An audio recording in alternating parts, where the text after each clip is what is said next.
এক লোক কূপে পড়ে গেল। বিকট আওয়াজে চিৎকার করতে লাগলো, বাঁচাও বাঁচাও। গ্রামের লোকেরা আর্তচিৎকার শুনে উদ্ধার করতে দৌড়ে এলো। একটা রশি নামানো হলো কূপে।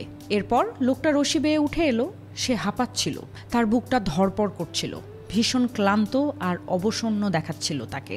একজনের কাছে তাজা দুধ ছিল, সে তাকে এক গ্লাস দুধ খেতে দিল।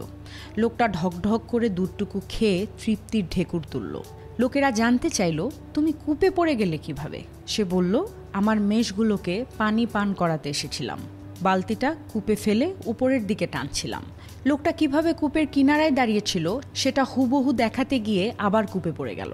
এবার পড়ে যাওয়ার পর আর বাঁচল না, বেকায়দায় পড়ে ঘাড় মোটকে মারা গেল। গ্রামের লোকজনের আফসোসের সীমা রইল না। এরপর গায়ের ইমাম সাহেব পাশেই দাঁড়িয়েছিলেন। তিনি বললেন, লোকটা কূপ থেকে উঠে এসেছিল মূলত রিজিকের টানে। রিজিকের এক গ্লাস দুধ তার পাওনা রয়ে গিয়েছিল। ইমাম সাহেব কথা বলার পর ঘটনাস্থলে থাকা সবাই বুঝতে পারল যে রিজিক সুনির্ধারিত।